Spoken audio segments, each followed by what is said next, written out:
នេះរបៀបឡើងកម្មវិធីវាចូលដល់កម្មវិធីកាមេរ៉ាមក search វាវាយ search វាយើងវាយកម្មវិធីមកនៅខាងលើទេនេះយើងចុច download តនេះសារខ្ញុំមានស្រាប់ហើយចឹងបើកចូលត្មងអញ្ចឹងនេះសម្រាប់ដែលមាន account ថ្មីយើងត្រូវការបង្កើត account និង create account មកនេះយើងវាយ Gmail យើងមាន Gmail មួយយើងបង្កើត Gmail មួយមកហើយនេះលេខដាក់លេខកូដតយើងដាក់លេខកូដមកវាទាញឲ្យយើងទាញទាត់លេខកូដចំនួន Gmail ចឹងយកលេខកូដ4ខ្ទង់យកដាក់នៅក្នុងហ្នឹងមកបានហើយយើងចុចវា account ចឹងនេះaccount ខ្ញុំមានស្រាប់ចុចវាមកចុច sign in មកដល់ចូលកាមេរ៉ាតមកយើងត្រូវចុចសញ្ញាបូកខាងលើនេះចុចសញ្ញាបូកមកចុច add device តមកសេលេចទៅកាមេរ៉ាសេលេចក៏បានអូខេតមកយក QR កាមេរ៉ាយកមក scan ណាតមកយើងចុច device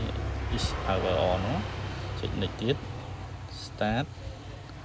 ធីកវាមកចុច next ទៀតបន្ទាប់មកនេះលេខកូដ Wi-Fi របស់យើងលេខកូដ Wi-Fi យើងសេលេចឈ្មោះ Wi-Fi យើងចង់ភ្ជាប់វាជាមួយកាមេរ៉ាហ្នឹងលេខកូដតើបងយើងចុច next ទៅមុខទៀតណា next ហើយយើងចុច join វាណាអូខេ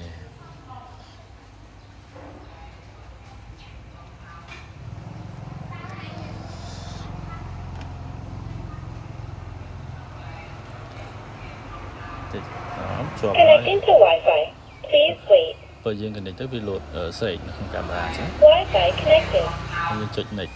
ណាអូខេ Platform registration successful. វាប្រាប់យើងថា password យើងវាយត្រូវចូលត្រូវទេបាទចុច next ទៅមុខទៅ Configuration complete. Welcome to EasyBiz. អូខេ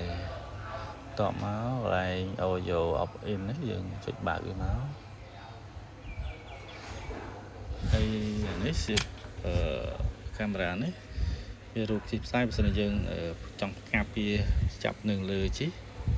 វាបញ្ច្រាស់រូបយើងអញ្ចឹងយើងចុច skip make មកដើម្បីនេះ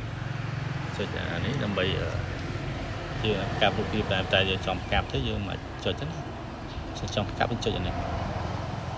ចាំមក format date យើង format ជាក់ស្ដែងទៅចុចនេះទៅមុខទៅទៅតើបងនេះវាឲ្យ create password ទេមិនដាក់ទេចូលកាមេរ៉ាមក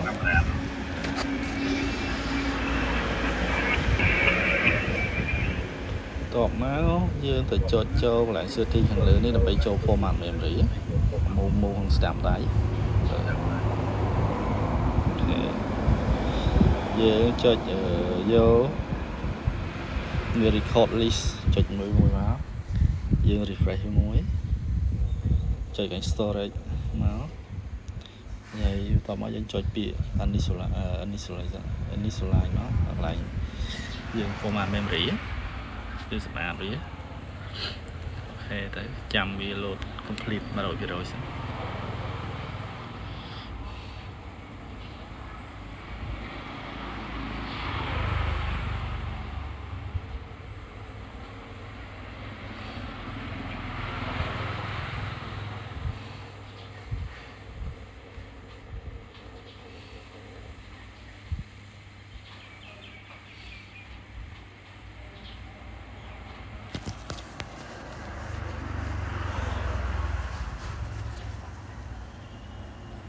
ចាំតិចផង format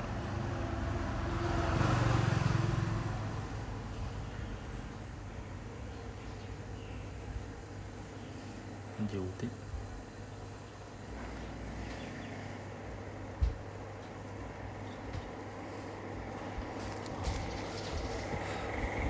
success យើង back ជាងមកអានេះ record យើងយក event record មកមានន័យថានៅពេលដែលមានសកម្មភាពបានឲ្យវា record ចុច back មួយទៀតតបមកហើយយើងចូលទៅកំណត់យើងចុចជំរឿវាសិន audio យើង on ទេ make យើងទៅបើក WDR ទៅបើកវាមកដើម្បីកាត់ពន្លឺ សយើងស្រែម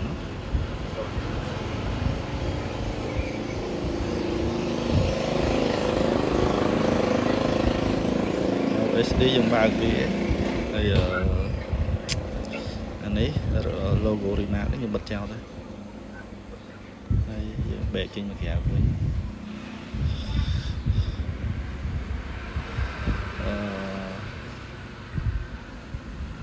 មួយទៀតកន្លែង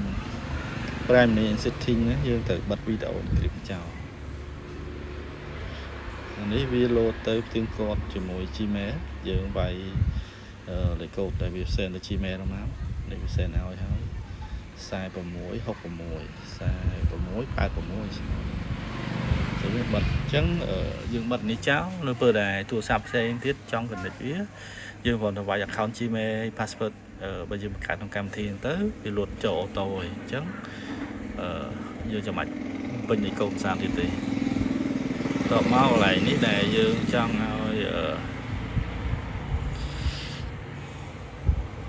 ឲ្យវារេតាមមនុស្សយើងចុចកន្លែង TV setting មកហើយយើងបើក human track មកបើកប៉ុណ្ណេះមកវានឹងវល់នៅតាក់ទៅពេលទៅរោគតែមានស្រាប់ពីណាវាវា